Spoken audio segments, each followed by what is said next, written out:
Hundreds of people remain missing after catastrophic flooding decimated towns, destroyed roads, and cut off power for more than 1 million homes in the U.S. Southeast.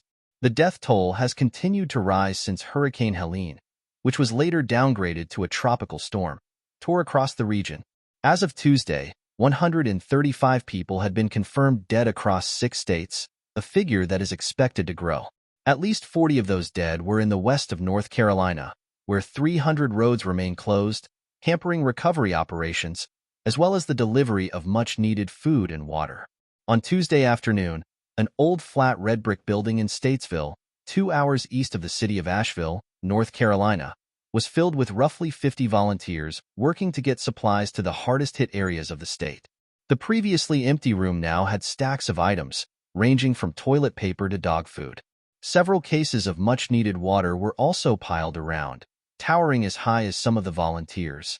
This all happened since yesterday at 11 o'clock, Beth Kendall, who helped organize the efforts, told the BBC, pointing around the small, cramped space covered in piles of donated goods. The community response has just been amazing. Many have seen reports of people still missing, Ms. Kendall said. On social media, you see lots of people that you know that are still looking for loved ones. Others shared descriptions of the destruction around their state, stories of neighbors and friends whose livelihoods vanished in a day. 2 of my wife's friends live in Asheville. One was devastated by Hurricane Katrina, lost everything. So she moved to Asheville, said resident Dennis Spring. Looks like she's wiped out again. She has no drinking water, no gasoline. The food in her fridge has rotted. There was perhaps nowhere harder hit than Buncombe County, an area in the west of the state that includes Asheville. We have biblical devastation, Ryan Cole, an emergency official in the county, told the BBC on Monday. This is the most significant natural disaster that any one of us has ever seen. Though some of the floodwaters in the region have receded, large swathes of North Carolina remain immobilized by the effects of the storm.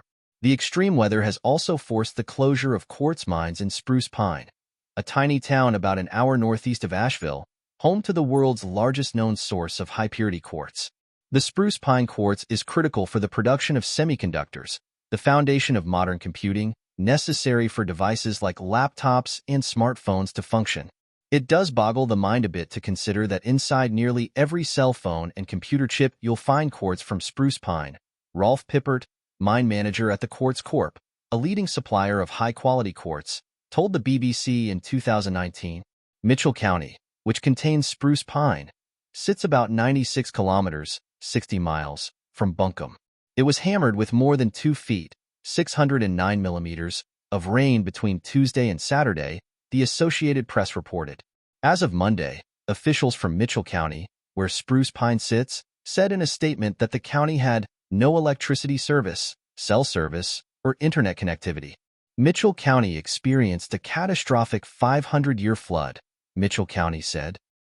A good bit of the county infrastructure has been either damaged or destroyed by floodwaters and uprooted trees and down power lines caused by the storm.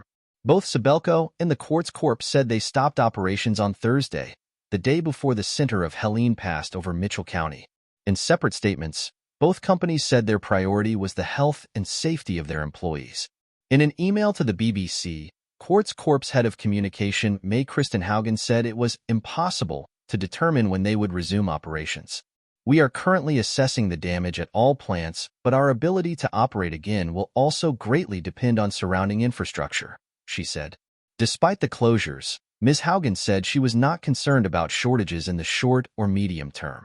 Everybody has learned through COVID the importance of sizable safety stocks, she said. President Joe Biden is expected to visit North Carolina on Wednesday. The president said he would visit Georgia and Florida as soon as possible to survey damage there as well. Vice President Kamala Harris, the Democratic presidential nominee, will visit Georgia on Wednesday to tour the storm damage there, canceling a previously scheduled campaign appearance in Pennsylvania.